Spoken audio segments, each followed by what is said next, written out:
오늘은 1936년 베를린 올림픽 마라톤 우승자였던 송기정 선수에 대해서 얘기해 보겠습니다. 1936년이면 우리나라는 일본의 식민지였기 때문에 올림픽에 우승을 했어도 일장기가 올라갈 수밖에 없었는데요. 훗날 송기정 선수는 한 인터뷰에서 올림픽에 우승했지만 일장기를 보면서 기미가요를 듣는 그 서름은 말로 다 표현할 수 없었다고 합니다.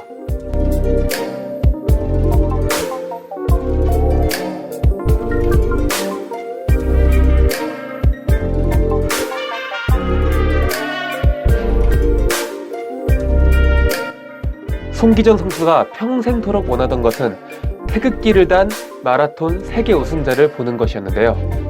그 가치를 위해서 얼마나 노력했는지 송기정 선수의 눈물겨운 생애에 대해서 알아보도록 하겠습니다. 송기정은 1912년 8월 29일 평안도 신의주시에 있는 민포동이라는 작은 마을에서 태어났습니다. 어릴 때부터 달리는 것을 좋아했었는데 이제 어머니는 아들이 공부하는 것을 원했기 때문에 여자 고무신을 신기면서까지 달리기를 반대했습니다. 그런데도 불구하고 송기정은 고무신을 새끼줄로 묶어가면서까지 발에 피가 나도록 달렸다고 합니다.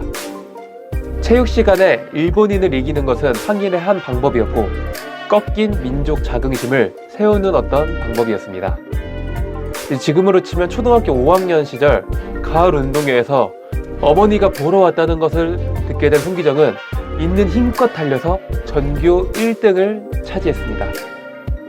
그날 밤 어머니는 송기정에게 헝겊으로 된 신발 다비를 선물해주면서 송기정이 달리는 것을 허락합니다. 그렇게 해서 육상부로 유명한 양정고등보통학교에 입학해서 매일 아침마다 모래주머니를 달고 산악을 달리기를 하던 송기정은 어느 날 홍수로 자기 본가가 떠내려가자 마라톤을 그만두고 본가를 가겠다는 생각을 하게 됩니다. 하지만 체육교사 김수기 선생님이 자신의 월급을 떼어서 송기정에게 생활비로 대주었고 이제 3학년 중에 김봉수라는 선배는 집이 잘 살았었는데 송기정을 자신의 가정교사라고 하면서 같이 지내게 합니다. 훗날 이제 김봉수에게 송기정을 왜 도와줬냐고 인터뷰를 하자 김봉수는 송구는 대단히 호감 가는 학생이었고 가능하면 올림픽에 출전했으면 좋겠다는 생각을 했다고 합니다.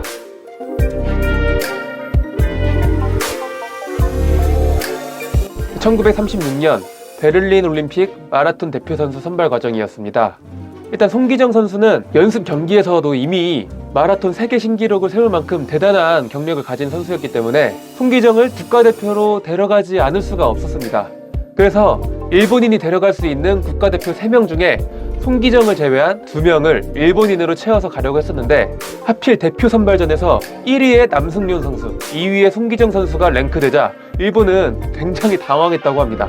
그래서 지금 한국 사람 2명에 일본 사람 1명을 뭔가 국가대표로 선발하기가 싫으니까 전례 없는 이제 상황이 벌어지는데 일단 일본인 2명과 이제 남승용 선수, 송기정 선수를 포함해서 4명을 베를린 현지에 데려가서 현지에서 2차 국가대표 선발전을 또 치릅니다.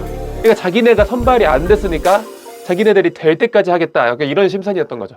이제 베를린에서 30km 달리기를 해서 여기에서 3등까지를 대표 선수로 선발하겠다라고 했는데 이것도 모자라서 일본에서 어떤 수를 쓰냐면 코스를 몰래 빠져나가서 지름길로 가요. 마라톤을 하는데 지름길로 가. 무슨 카트라이더도 아니고. 그렇게까지 했는데도 불구하고 송기정 선수와 남승윤 선수가 차례차례 1, 2위를 차지하니까 결국 한국인 2명에 일본인 1명이 국가대표로 선발되게 됩니다.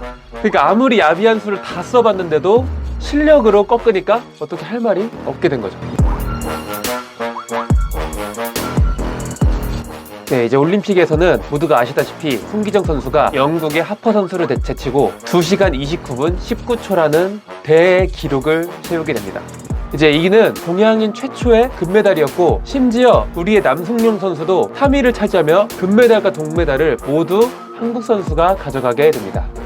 하지만 올라가야 하는 태극기 대신 일장기가 올라갔고 애국가가 아니라 기미가요가 나오게 되면서 송기정 선수는 엄청난 울분을 느끼며 자신이 가지고 있던 월계수로 일장기를 가리며 고개를 숙입니다.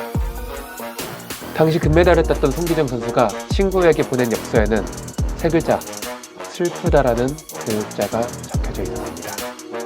심지어 송기정 선수와 공식적으로 대면했던 아돌프 히틀러도 송기정 선수를 보고 굉장한 인상을 받았다고 했는데, 마라톤에서 금메달을 딴 선수가 엄청나게 침울한 태도를 유지하고 있었기 때문입니다.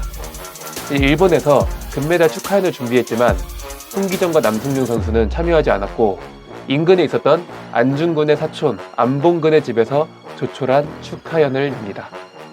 그리고 거기에서 송기정 선수는 태어나서 처음으로 태극기를 마주하며 눈물을 흘렸다고 합니다.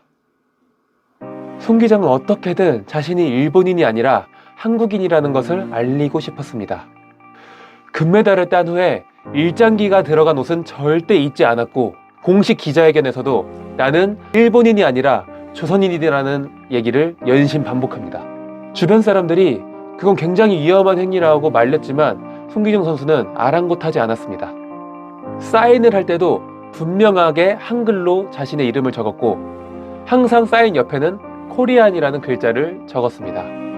송기정 선수의 우승은 아무랬던 일제강점기의 상황에서도 우리 민족들에게 어떤 자긍심을 고취시키게 됩니다.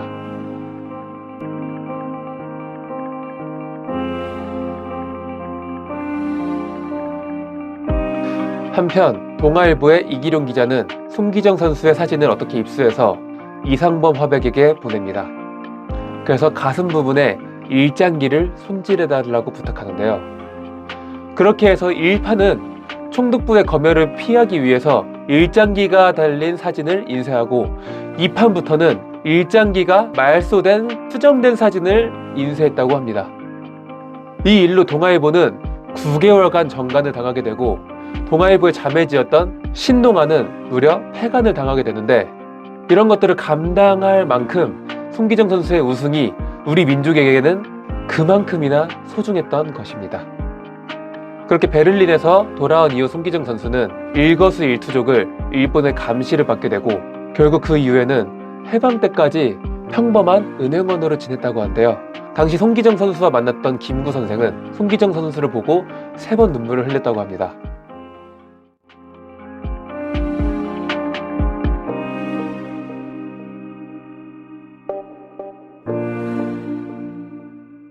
해방 이후 마라톤 지도자의 길을 선택한 송기정의 꿈은 단 하나, 바로 태극기를 단 마라톤 우승자를 보는 것이었습니다.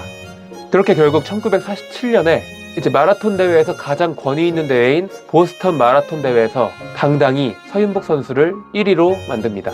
그 심지어 1950년 보스턴 마라톤 대회에서는 함기용, 송기륜, 최윤치를 참가시켜 각각 1, 2, 3위를 휩쓰는 대기록을 세우면서 금은 동메달을 모두 한국인으로 세워버리는 기적을 이뤄냅니다. 그리고 1988년 서울에서 열린 88 올림픽에서는 성화봉송 주자로 달리는데, 그때 당시에 고령의 나이임에도 불구하고 그 노인이 400m 트랙을 멋지게 뛰는 모습을 세계에 보여주기 위해서 1년 전부터 훈련을 했다고 합니다. 전 세계에 나 한국인 송기정이야, 베를린 올림픽 마라톤 송기정, 한국 사람이야 라고 외칩니다.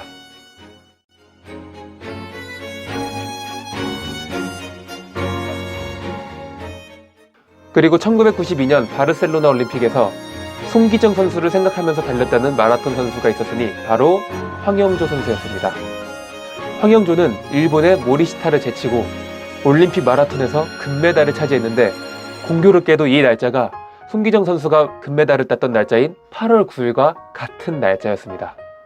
이날 마라톤에서는 태극기가 올라가고 애국가가 전 세계에 울리면서 송기정 선수의 그토록 염원했던 소원이 이루어지게 됩니다. 송기정 선수는 올림픽 기록에 남아있는 일본 국적과 일본 이름을 한국어로 바꾸기 위해서 갖은 노력을 다했지만, IOC에는 아직도 한국 국적이 아니라 일본 국적의 기태의 손이라고 기록되어 있습니다. 하지만 여러 노력으로 송기정 선수의 일대기에는 일본이 아니라 한국 국적이라고 되어 있고, 일제강점기 시절 어쩔 수 없이 일본 국기를 달고 참가하게 되었다고 적혀져 있습니다. 또한 미국 캘리포니아에 있는 마라톤 기념비에는 재팬 송기정을 코리아 송기정으로 바꾸는 데는 성공합니다.